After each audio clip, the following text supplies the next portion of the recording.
విజయవాడ సమీపంలోని ఇబ్రహీంపట్నం పవిత్ర సంగమంలో మరోసారి ఆధ్యాత్మిక శోభ సంతరించుకోబోతుంది. భక్తులను విశేషంగా ఆకట్టుకుంటున్న కృష్ణవేణి నది నవరహారతులు ఈ కార్యక్రమాన్ని తిరిగి ప్రారంభించేందుకు కనకదుర్గమ్మ దేవస్థానం ఏర్పాట్లు ప్రారంభించింది. జూన్ 5 నుంచి నవహారతులను వైభవంగా నిర్వహించబోతున్నట్టు అధికారులు ప్రకటించారు. ఈ మేరకు దేవస్థానం ఈవో వికే సీనా నాయక్ అధికారులకు కీలక ఆదేశాలు జారీ చేశారు.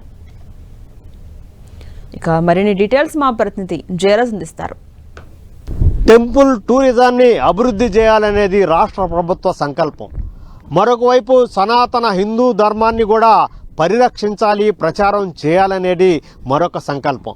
ఈ రెండింటినీ మేళవిస్తూ పవిత్ర సంగమం దగ్గర నవహారతుల కార్యక్రమాన్ని నిర్వహించాలని చెప్పేసి రాష్ట్ర ప్రభుత్వం ఆదేశాలు జారీ చేసింది.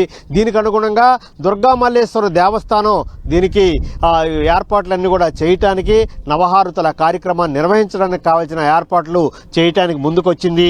ఇదే ప్రాంతం నుంచి కృష్ణానదీ తీరంలో పవిత్ర సంగమం దగ్గర, ఇబ్రహీంపట్నం ఫెర్రీ దగ్గర ఉన్నటువంటి పవిత్ర సంగమం దగ్గర ఆ నవహారతుల కార్యక్రమాన్ని నిర్వహించడానికి ఏర్పాట్లన్నీ కూడా చకచకా జరుగుతూ ఉన్నాయి. దీనికి ప్రభుత్వం కూడా గ్రీన్ సిగ్నల్ ఇవ్వటం, దుర్గా మల్లేశ్వర స్వామి వార్ల దేవస్థానం జూన్ 5వ తేదీ నుంచి నవహారతుల కార్యక్రమాన్ని తిరిగి ప్రారంభించడానికి సన్నాహాలు వేగవంతం చేసింది.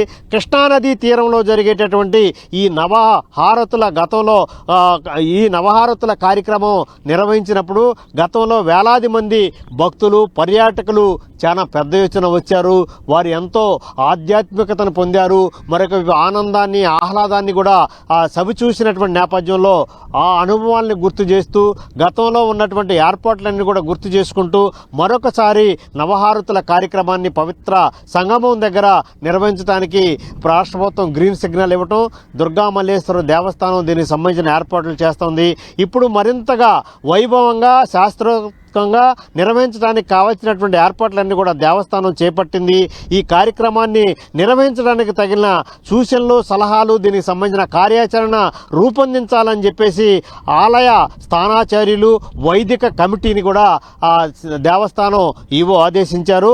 ఈ పరిస్థితుల్లో హారతుల నిర్వహణకు అవసరమైనటువంటి మౌలిక సదుపాయాలు, భక్తుల కోసం చేసేటటువంటి ప్రత్యేకమైనటువంటి ఏర్పాట్లు, భద్రతా చర్యలు, పార్కింగు, విద్యుత్ వెలుగులు, పరిశుభ్రత వంటి అంశాలపైన సమగ్రంగా పరిశీలించాలని చెప్పేసి అధికారులకు ఆదేశాలు జారీ అయ్యాయి. దేవస్థానం ఇంజనీరింగ్ అధికారులు, సహాయ కమిషనర్, పౌర సంబంధాల అధికారి, వైదిక కమిటీ సభ్యులుగా సంయుక్తంగా క్షేత్ర స్థాయిలో తనిఖీలు నిర్వహించి వచ్చేటటువంటి నవహారతులను వీక్షించడానికి వచ్చేటటువంటి భక్తులు, పర్యాటకులకు ఎక్కడ ఏ విధమైనటువంటి అసౌకర్యం కలగకుండా ఏర్పాట్లన్నీ కూడా చేయాలని చెప్పేసి అధికారులకు ఆదేశాలు జారీ అయినటువంటి పరిస్థితి ఉంది.